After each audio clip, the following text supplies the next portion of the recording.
Ezekiel അധ്യായം 32. 12-ാം വർഷം 12-ാം മാസം 1-ാം ദിവസം കർത്താവിനോട് അരുളിച്ചെയ്തു, മനുഷ്യപുത്ര, ഈജിപ്ത് രാജാവായ ഫറവോയ്ക്ക് വേണ്ടി നീ ഒരു വിലാപഗാനം ആലപിക്കുക. അവനോട് പറയുക, ജനതകളുടെ ഇടയിൽ ഒരു സിംഹമായി നീ നിന്നെ കണക്കാക്കുന്നു. എന്നാൽ നീ കടലിലെ ഘോരസത്വം പോലെയാണ്. നീ നിന്റെ നദികളിൽ ചാടി വെള്ളം ചവിട്ടിക്കലക്കി അവരുടെ നദികൾ മലിനമാക്കുന്നു.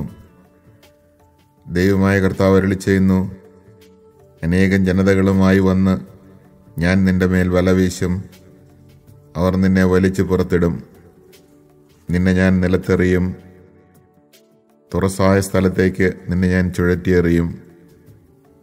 ആകാശത്തിലെ എല്ലാ പറവകളും നിന്റെ മേൽ പറന്നു വീഴുന്നതിനും ഭൂമിയിലെ എല്ലാ മൃഗങ്ങളും നിന്നെ തിന്ന് തൃപ്തരാകുന്നതിനും ഞാൻ ഇടവരുത്തും. നിന്റെ മാംസം ഞാൻ പർവ്വതങ്ങളിൽ വിതറും. താഴ്വരകൾ നിന്റെ പിണം കൊണ്ട് ഞാൻ നിറയ്ക്കും. നിന്റെ രക്തമൊഴുക്കി ഞാൻ ഭൂമിയെ മലകൾ വരെ കുതിർക്കും. നീർച്ചാലുകൾ നിന്നെക്കൊണ്ട് നിറയും. നിന്നെ നിർമ്മാർജ്ജനം ചെയ്തു കഴിയുമ്പോൾ ഞാൻ ആകാശത്തെ മൂടിക്കളയും. നക്ഷത്രങ്ങളെ അന്ധകാരമയമാക്കും. സൂര്യനെ മേഘം കൊണ്ട് മറയ്ക്കും. ചന്ദ്രൻ പ്രകാശം തരികയില്ല. ആകാശത്തിലെ എല്ലാ പ്രകാശഗോളങ്ങളെയും നിന്റെ മേൽ ഞാൻ തമോമയമാക്കും. നിന്റെ ദേശം അന്ധകാരത്തിൽ ആഴ്ത്തും. ദൈവമായ കർത്താവ് അരുളിച്ചെയ്യുന്നു. നിനക്ക് അജ്ഞാതമായ രാജ്യങ്ങളിലേക്ക്, ജനതകളുടെ ഇടയിലേക്ക് നിന്നെ ഞാൻ അടിമയാക്കി കൊണ്ടുപോകുന്നത് കാണുമ്പോൾ അനേകരുടെ ഹൃദയങ്ങൾ അസ്വസ്ഥമാകും. അനേകർ നിന്നെ കണ്ട് സ്തബ്ധരാകുന്നതിന് ഞാൻ ഇടയാക്കും. അവർ കാണുകെ ഞാൻ വാൾ വീശുമ്പോൾ അവരുടെ രാജാക്കൾ നിന്നെ പ്രതി പ്രകമ്പിതരാകും. നിന്റെ പതന ദിവസം എല്ലാവരും തങ്ങളുടെ ജീവനെ ചൊല്ലി ഓരോ നിമിഷവും വിറകൊള്ളും. ദൈവമായ കർത്താവ് അരുളിച്ചെയ്യുന്നു, ബാബിലോൺ രാജാവിൻ്റെ വാൾ നിന്റെ മേൽ പതിക്കും. നിന്റെ ജനക്കൂട്ടത്തെ മുഴുവൻ ശക്തന്മാരുടെ വാളിന് ഞാൻ ഇരയാക്കും. ജനതകളിൽ വെച്ച് ഏറ്റവും ഭീകരന്മാരാണ് അവരെല്ലാം. ഈജിപ്തിൻ്റെ അഹങ്കാരം അവർ അവസാനിപ്പിക്കും. അവിടുത്തെ ജനം മുഴുവൻ നശിച്ചു പോകും. ജലാശയങ്ങളുടെ അരികിൽ നിന്ന് എല്ലാ മൃഗങ്ങളെയും ഞാൻ നശിപ്പിക്കും. മനുഷ്യൻ്റെ പാദങ്ങളോ മൃഗങ്ങളുടെ കുളമ്പുകളോ മേലിൽ അവയെ കലക്കുകയില്ല. ദൈവമായ കർത്താവ് അരുളിച്ചെയ്യുന്നു, ഞാൻ അവരുടെ ജലം തെളിമയുള്ളതാക്കും. അവരുടെ നദികൾ എണ്ണ പോലെ ഒഴുകുന്നതിന് ഞാൻ ഇടയാക്കും.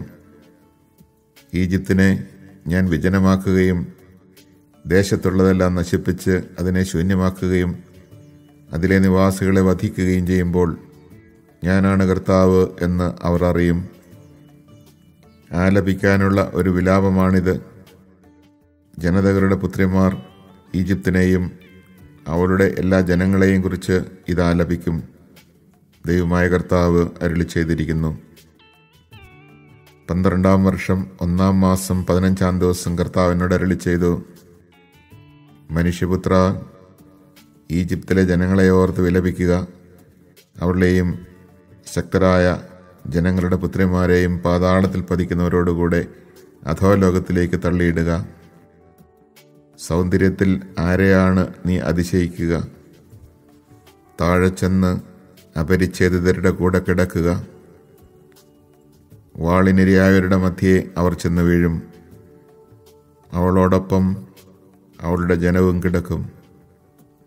ശക്തന്മാരായ പ്രമാണികൾ അവരുടെ സഹായകരോടുകൂടെ പാതാളത്തിൻ്റെ മധ്യേ നിന്ന് അവരെപ്പറ്റി ഇങ്ങനെ പറയും, അവർ താഴെയെത്തിയിട്ടുണ്ട്.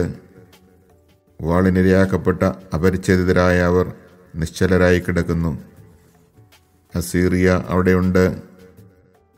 അവളുടെ വാളേറ്റ് മരിച്ച ജനസമൂഹവും തങ്ങളുടെ ശവക്കുഴികളിൽ അവൾക്ക് ചുറ്റും കിടക്കുന്നു. അവരുടെ ശവകുടീരങ്ങൾ പാതാളത്തിൻ്റെ ഏറ്റവും അടിയിൽ സ്ഥിതി ചെയ്യുന്നു. അവളുടെ കൂട്ടം അവളുടെ ശവക്കുഴിക്ക് ചുറ്റുമുണ്ട്. ജീവനുള്ളവരുടെ ദേശത്ത് ഭീതി പരത്തിയ അവർ ഇന്ന് വാളേറ്റ് മരിച്ചു കിടക്കുന്നു. ഏലാമും അവിടെയുണ്ട്. അവളുടെ ശവകുടീരത്തിന് ചുറ്റും അവളുടെ ജനക്കൂട്ടവും.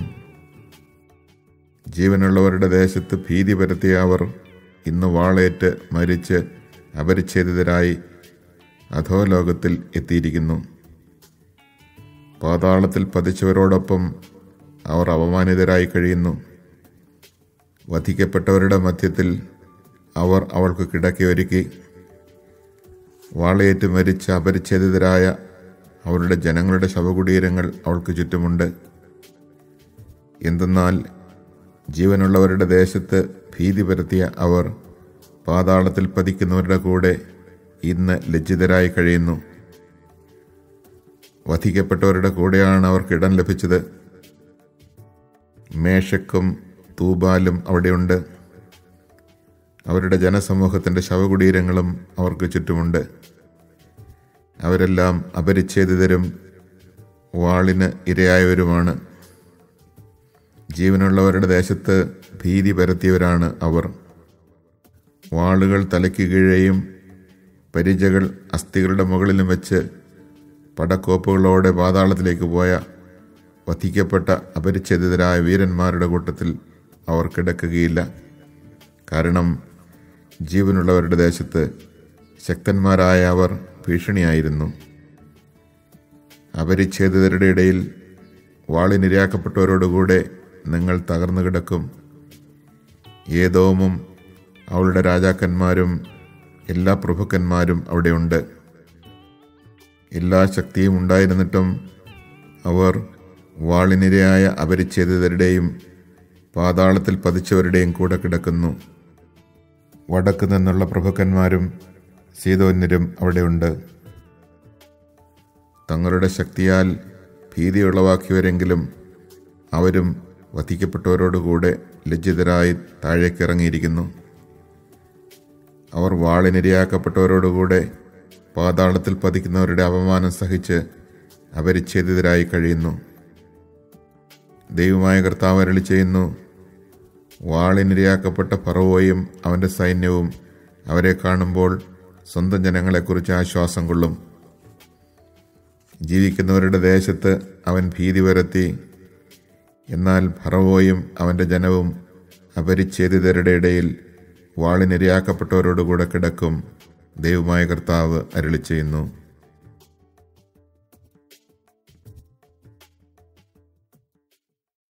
Chapter 32.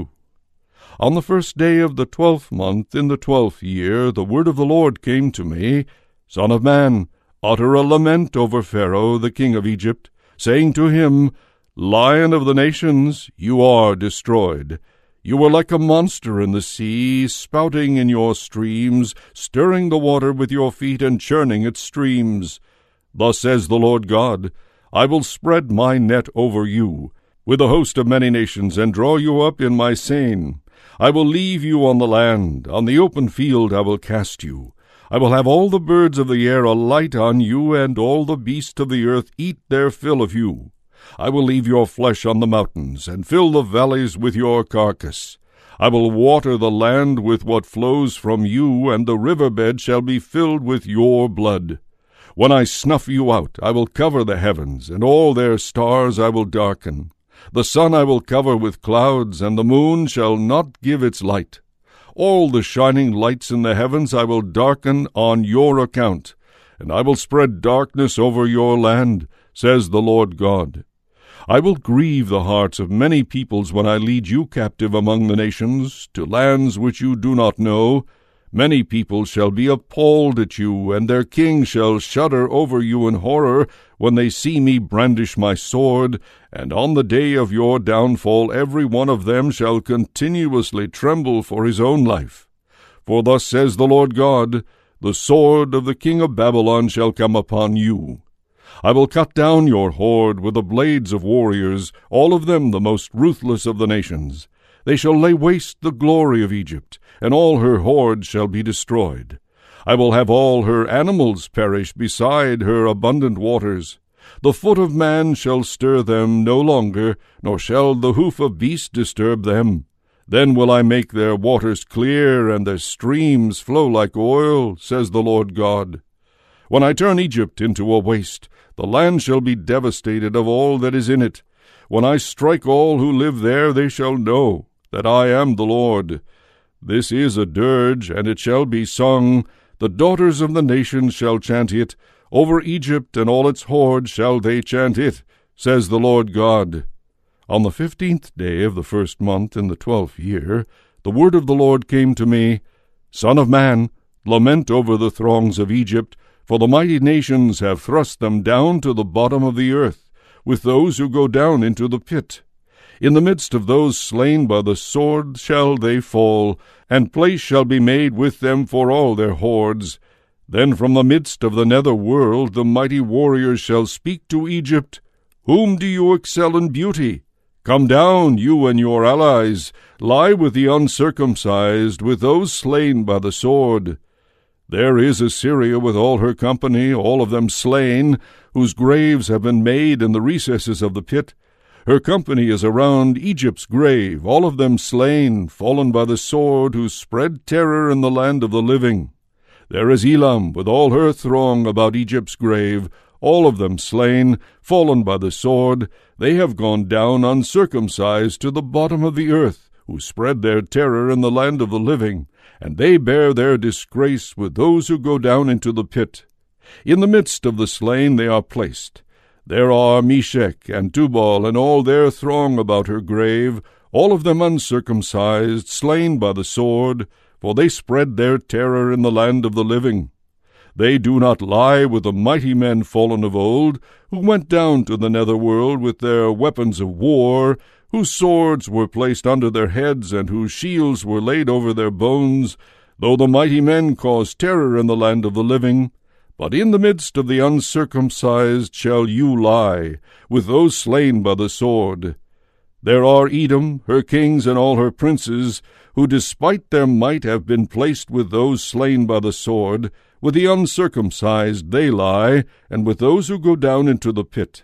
There are all the princes of the north and all the Sidonians, who have gone down with the slain, because of the terror their might inspired.